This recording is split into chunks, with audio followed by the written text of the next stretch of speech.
How's it going, guys? Charlie from Drunk Guy Explains, and we're doing episode 5 of DGE Crap's Road to 100,000.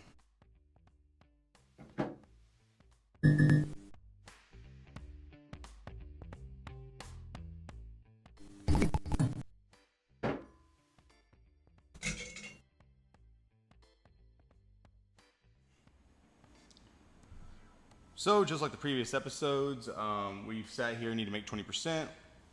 We have 1, 2, 3, 4, 50, 60, 70, 80, $86. So let's just say 48. Let's just say it's 50.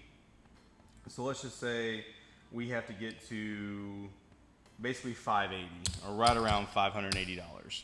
So that's gonna be your total. Once again, we started from $100. We're now at almost $500, and we're gonna get right into it, guys.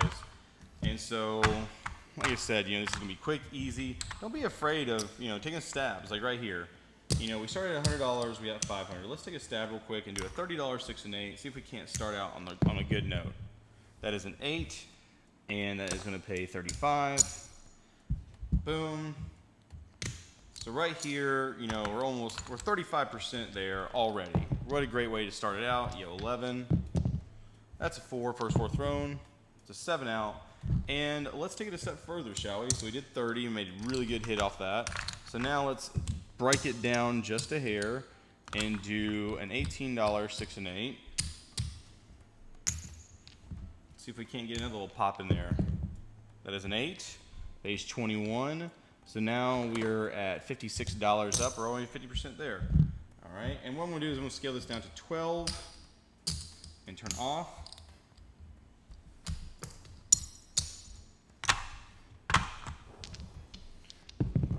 Oop, that is a 6. That is a 6. That is a 5. That is a 7 out. Turn on again. That's a 6, pays 14. Turn these off. And let's just take a moment right now and think about this. We did 35. We had 21 for 56. Now I just did 14. So now we're at $70. We're already 70% to our goal using the profit of one roll, one time, and downgrading it from there.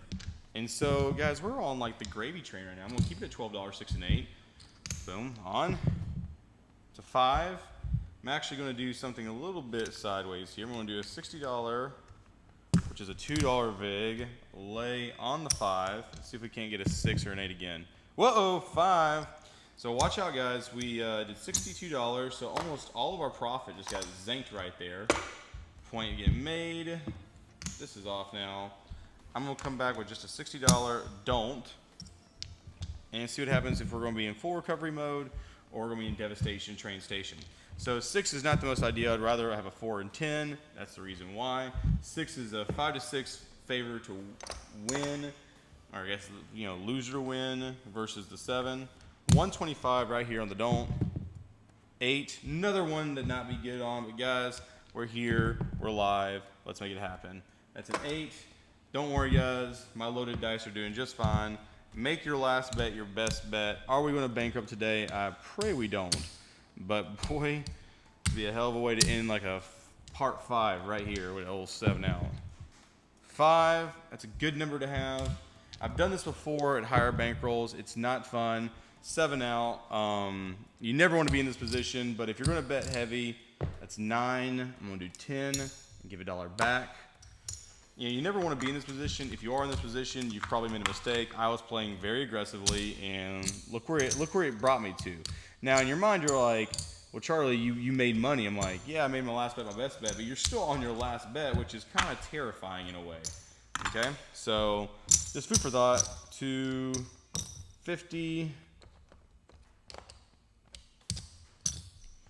All right, and I know that was a very bad representation, a very bad thing. We're gonna go over that in a minute.